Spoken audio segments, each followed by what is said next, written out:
السلام عليكم ورحمة الله وبركاته. ازيكم حبايبي؟ يا رب تكونوا بخير. اهلا بيكم معايا في قناة يوميات ماما وجوجو.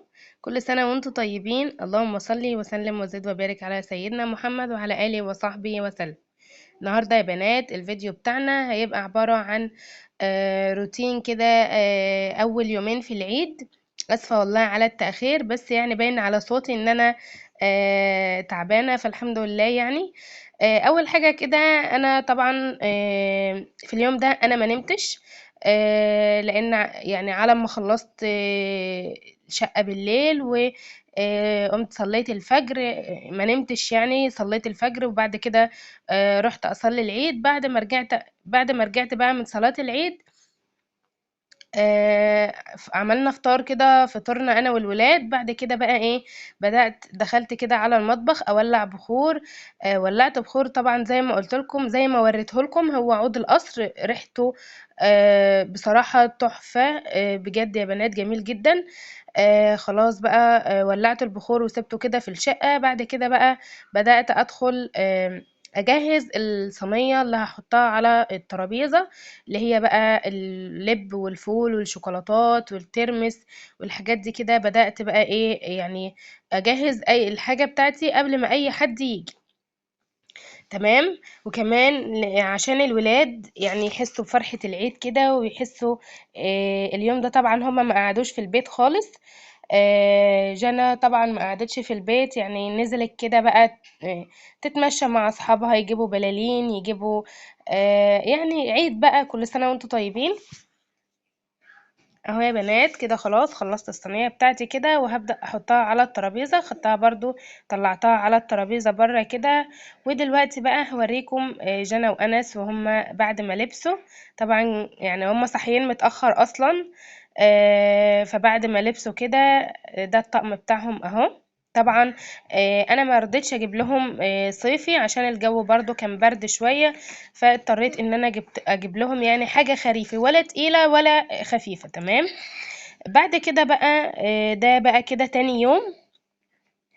تاني يوم العيد طبعا ركبنا بقى ورحنا نعيد على ماما والجماعه. المطر الاخر اللي فات اهدي. خدي انا بو بوس بوس خدي يا جنة بوسي بصي يا جوجو بص. بوسي جيبي بقى. اهو يا بنات كده بقى خلاص خلصنا. طبعا شفتوا الفيديو اللي فات، كانت خالتهم بتعيد عليهم كده فكانت موقفاهم يعني طابور. بعد كده بقى ركبت وخدتهم ورحنا المنصورة. خدتهم بقى ايه، افسحهم كده فسحة. يعني يعني مشينا كده العصر جايين بعد المغرب. هي كانت فسحة بسيطة بس بصراحة فرقت معاهم جدا. خدتهم بقى كده ورحنا قعدنا على النيل اهو. وكمان نزلتهم كده الالعاب اللي هي الملاهي دي. هوريكم بقى كل حاجة بقى في اخر الفيديو. اهو شايفين بقى الجنينة، ما شاء الله المكان ده تحفة بجد. انا اول مرة اروحه، يعني اول مرة اعرفه واروحه. بس بصراحة لقيته مكان هادي، ينفع عائلات، ينفع حتى لو اتنين مخطوبين. يعني في اماكن كده اللي هي وعلى فكرة يا بنات المكان ده فري، بس هي الالعاب هي بس اللي بالتذكرة. التذكرة بتاعة الأطفال، التذكرة ب30 جنيه.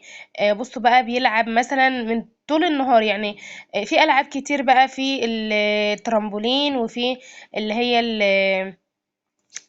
اللي هي الزحليقة اللي في الكور، وكمان في زحليقة كده في مكعبات اسفنج.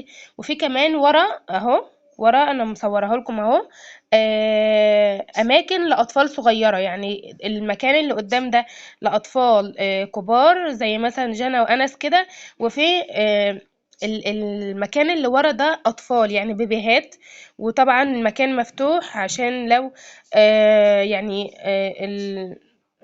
الأم يعني عايزة تقعد كده مع النونو، البيبيهات ولادها يعني، اللي هي تبقى مخلية بالها منهم وهم بيتمرجحوا في المكان اللي ورا اللي هو فيه نجيلة خضرا ده. في يعني في ملاهي في بعد في بعض المراجيح وكده للبيبيهات الصغننين. تمام اهو يا بنات، وهو ده كان الفيديو بتاعنا، يا رب يعجبكم. ولو عجبكم بقى ما تنسوش تعملوا لايك واشتراك في القناة وتفعلوا زر الجرس علشان يوصل لكم مني كل جديد. والسلام عليكم ورحمة الله وبركاته.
العيد فرحة وأجمل فرحة تجمع شمل قريب